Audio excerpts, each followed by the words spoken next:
Hello, my name is Wyman Hallstrom. I'm the most worshipful Grand Master of Masons for the state of Rhode Island and Providence Plantations. I sit in the east, the symbol of the rising sun, which spreads light and wisdom to the brethren of our craft. My job is complex, yet very simple.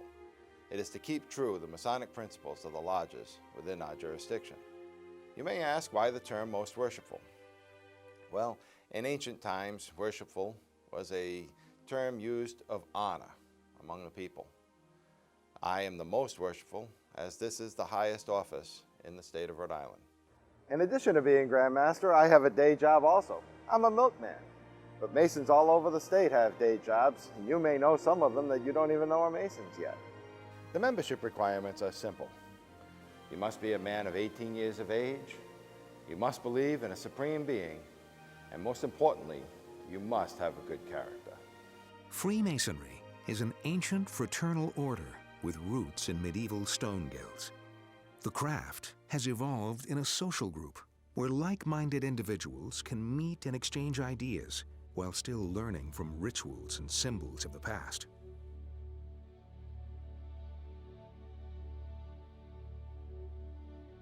Well, I think that we remember the roots of Freemasonry in this country because we hear about it frequently in our lodges. We're very proud of our history. We understand the great men who were Freemasons that helped to bring about what is now the United States of America.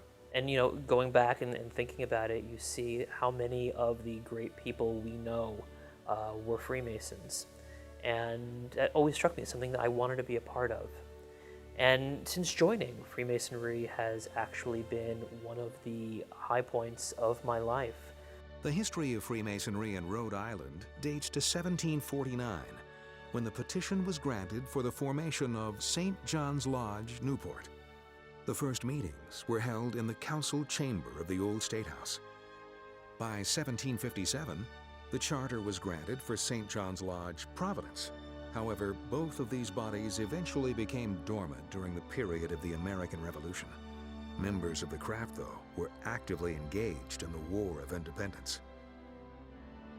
On June 10, 1772, members of the St. John's Lodge in Providence burned the British ship Gaspee, causing the first colonial engagement of the American Revolution.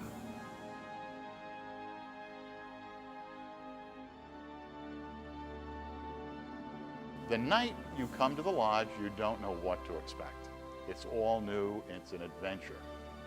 You knock on the door of the lodge and you're in an atmosphere that attempts to tell you ways that we feel are correct ways to live by taking you through various degree presentations.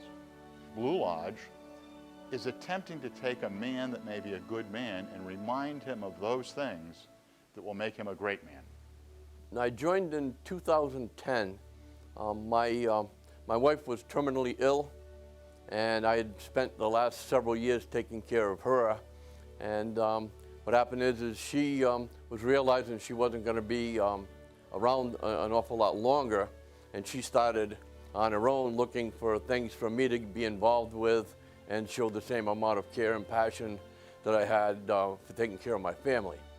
And she did a lot of research, and she came up with the Freemasons as being what she would consider a decent and respectable type of organization to belong to.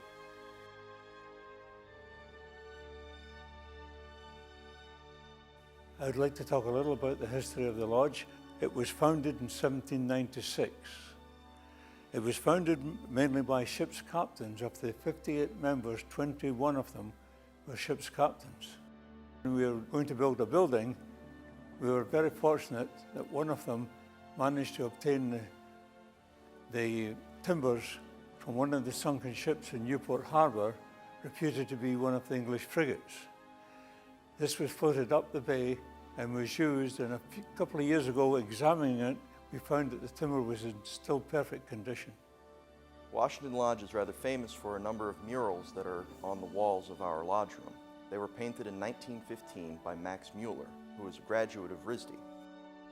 In one story of ancient Egyptian mythology, we have Osiris sitting in judgment over the soul of a dead man. The soul of the dead man is personified by a heart being weighed against a feather. Horus weighs this heart on a scale, and if the heart is free of guilt, it will be lighter than the feather. Some of the other murals displayed on the walls relate to the building of what we see as King Solomon's temple, but of course the images themselves are related to the building of the pyramids.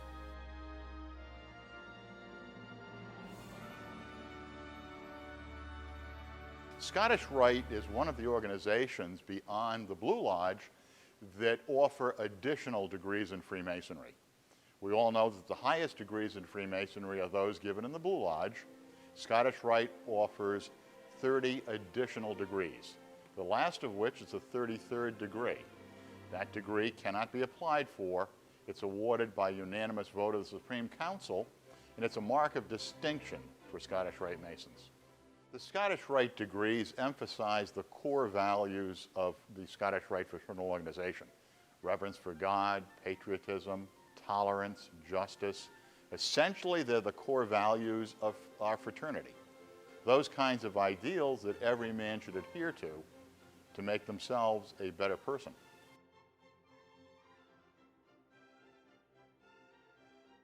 So in order for you to join the York Rite, you have to first be a Blue Lodge Mason. And so if they're coming in off the street or the general public, you join a Blue Lodge, and then after you join a Blue Lodge and you're interested in furthering your experience or bettering yourself, bettering your knowledge, that's where you can take your next step and join the York Rite. And the York Rite is comprised of 3 separate and distinct groups: chapter, council, and commandery. So chapter is next, and you take a few degrees in chapter, and then you take 3 more degrees in council, and then in commandery you take orders, and there's 3 orders: the Order of Red Cross, the Order of Malta, and then the Order of the Temple.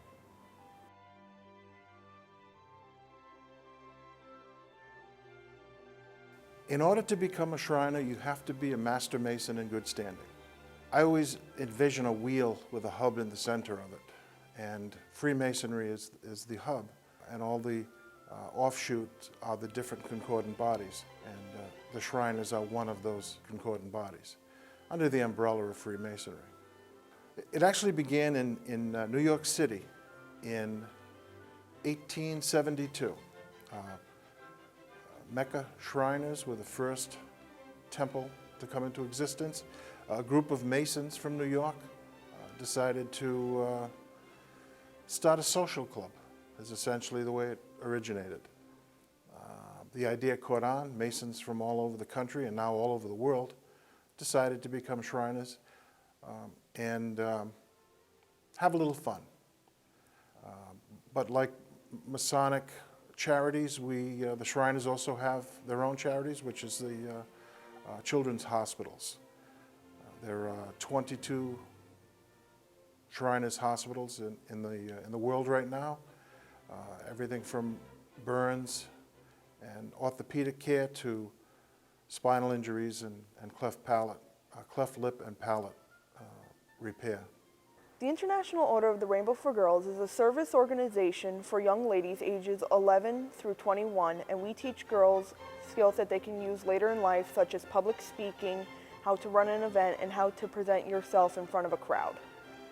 Originally, the Rainbow Girls were daughters, granddaughters, nieces of the Freemasons, but you do not have to be Masonically affiliated in order to be a Rainbow Girl.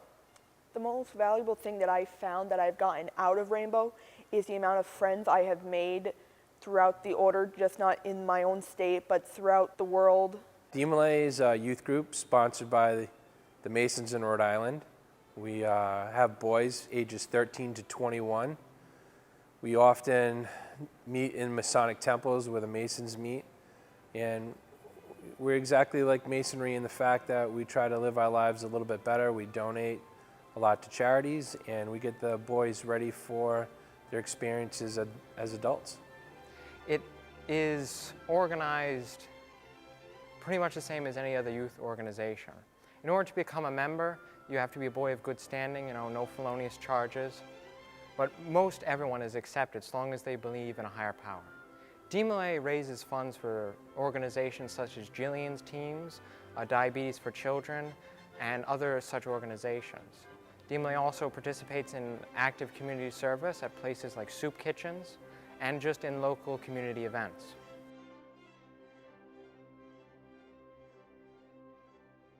Children's Dyslexia Center of Rhode Island was previously known as the 32nd Degree Masonic Learning Center, which is a Scottish Rite charity of the Northern Masonic jurisdiction. A service, a tutoring service for children with dyslexia at no cost to them, like most Masonic charities. We have about 32 children in our program here in Rhode Island. CHIP program stands for Child Identification Program. It essentially documents kids' information about their names, parents' names, contact information, address, and it goes more specifically into identifying their weight, their height, and any related information if they have a special need for glasses, what's their race, and if they have any special conditions such as an asthma or any need for medication. And it's all documented on a CD that's copied after enter the information in the computer. It will burn the information into CD that would be given to the parents, and that will be utilized in case of needing to put out an Amber Alert. We felt that people should live with some dignity and not have to worry about where they're going to come and get the equipment or the expense of the equipment. A lot of people can't afford it. And you can tell by the number of hospital beds we have plenty, along with the mattresses and railings. This is our shop where we keep our tools, and this is where we do all the electrical work on our scooters and wheelchairs.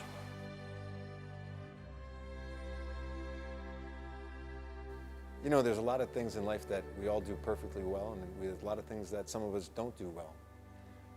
We all are presented with choices that we think back, would my grandmother be happy with my choice? Masonry is no different. We can't make you a great person, but we can certainly help you reflect upon the principles that your parents and your grandparents have taught you and help you think twice about making a bad decision. The Freemasons of Rhode Island are good men of character, called together to serve each other and to serve the community. If what you have seen thus far is appealing to you, we hope that you will take the next step. Contact your local lodge. You may be the next great Mason. Thank you for watching, and God bless.